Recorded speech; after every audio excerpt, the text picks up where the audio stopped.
जय श्री राम। मैं हूं आपका अपना आचार्य राज मिश्रा। जैसा कि विजयादशमी का पर्व हम सभी को मनाना है और आप सभी लोग जानते हैं कि विजयादशमी का पर्व एक इस प्रकार का पर्व है जिसको देवता भी सेलिब्रेट करते हैं, साधारण मानव नहीं है। इस टाइम पर देवता भी इस पर्व को मनाते हैं, इसको ध्यान रखिएगा। हम लोग शायद विजयादशमी के पर्व को सही तरीके से समझ ही नहीं पाए हैं। आप सभी लोग जानते हैं कि वो दिन है जिस दिन भगवान राम ने दशकंधर रावण पर विजय प्राप्त किया था, है ना।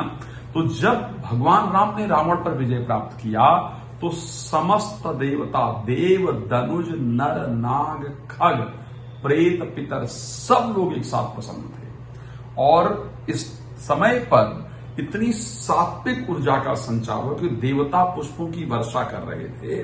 तो एक सात्विक ऊर्जा का संचार धरती के ऊपर हो रहा था।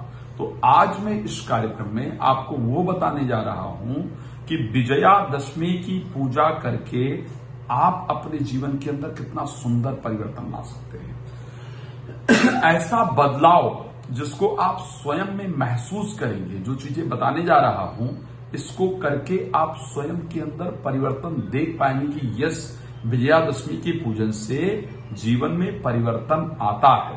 तो आखिर कैसे करना है विजयादशमी का पूजन और विजयादशमी का एक्चुअल में क्या है महत्व। एक तो सबसे पहले ध्यान रखिए, जैसा कि आप लोग जानते हैं 12 तारीख यानी शनिवार 10:58 तक, करीब 59 मिनट मान करके चलेंगे, नौमी तिथि रहेगी। तो नौमी तिथि पर उससे पहले यानी 11 बजे से पहले कन्या पूजन इत्यादि आप करें, नौमी का यज्ञ इत्यादि आप अगर करते हैं तो वो करें।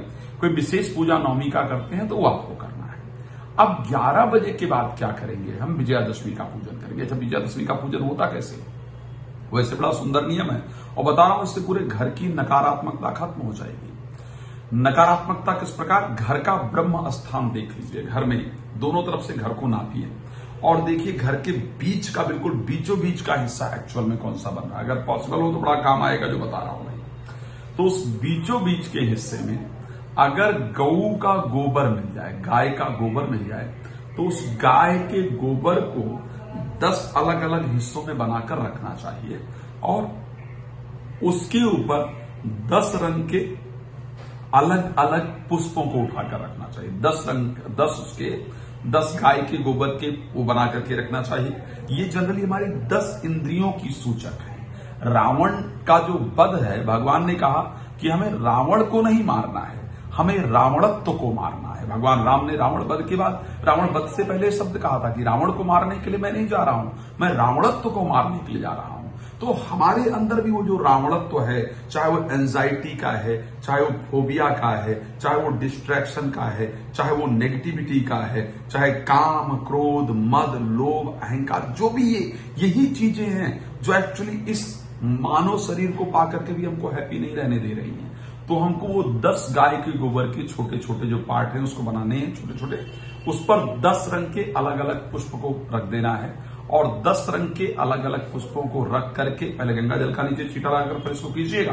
फिर उसको रख करके उस पर हल्का रोली का तिलक और उसके साथ दूध का हल्का सा छींटा, फिर थोड़ा सा एक वस्त्र वगैरह दे करके, चढ़ा करके, और फिर श्रद्धा पूर्वक ये प्रार्थना करनी है, भगवान राम का स्मरण करते हुए, भगवान हनुमान जी का स्मरण करते हुए कि प्रभु, जाने में अनजाने में इस जन्म या पूर्व जन्म में अगर हमसे कोई भूल हुई है तो उन्हें क्षमा करके हमारी इंद्रियां एकाग्रचित हो, हमारा मन एकाग्रचित हो, हमारे परिवार का जो प्रेम है वो आपस में रहे, मेरे विचार शांति हो।